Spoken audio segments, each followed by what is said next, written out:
Assalamualaikum warahmatullahi wabarakatuh. Perkenalkan, nama saya Rusmayanti dari kelas PGM 5C. Di sini saya akan membacakan materi tentang kurikulum 2013 dan perkembangan kurikulum di Indonesia. Berbicara tentang kurikulum merupakan segala hal yang berkenaan dengan konteks pendidikan, baik tentang rencana pembelajaran media maupun isi pelajaran. Kurikulum membantu peserta didik membangun interaksi dan komunikasi dalam rangka transferring dan sharing pembelajaran. Upaya untuk menciptakan komunikasi yang kondusif dalam pembelajaran dan untuk memudahkan tercapainya tujuan pembelajaran.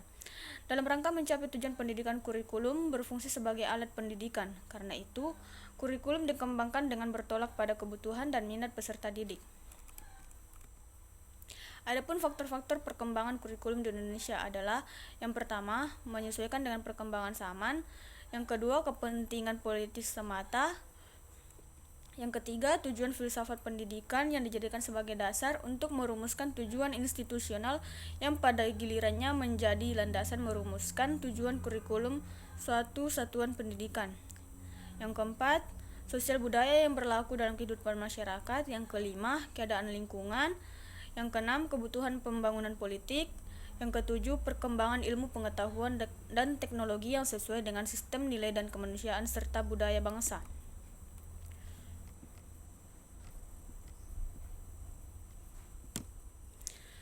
Perkembangan kurikulum di Indonesia. Kurikulum di Indonesia dalam catatan sejarah telah mengalami beberapa kali perubahan. Sejarah mencatat telah terjadi perubahan kurikulum sebanyak 8 kali sejak dirancang pertama kali pada tahun 1947 hingga tahun 2013. Yaitu pada tahun 1952, 1956, 1968, 1975, 1984, 1999, 2004, dan 2006. Mulai tahun 2013, kurikulum di Indonesia mulai digantikan dengan kurikulum 2013. Tantangan dan harapan kurikulum 2013. Perubahan kurikulum dari waktu ke waktu bukanlah suatu hal yang tanpa sebab. Perubahan iklim pendidikan dan arus globalisasi turut berperan dalam pertimbangan pembaruan kurikulum. Selain itu, kondisi internal penduduk bangsa yang dinamis juga mendasar pada dikembangkannya suatu kurikulum. Tantangan internal lain yang dijelaskan dalam Permendikbud nomor 69 tahun 2013 adalah untuk mengupayakan sumber daya manusia usia produktif yang diperkirakan mencapai 70% pada tahun 2020 sampai 2035 agar memiliki kompetensi dan keterampilan yang diperoleh melalui pendidikan.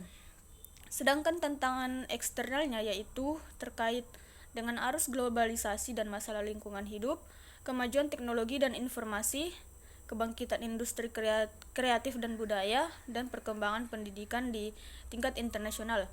Hal ini disebabkan antara lain karena banyaknya materi uji yang ditanyakan dalam TIMSS dan PISA tidak termuat dalam kurikulum Indonesia.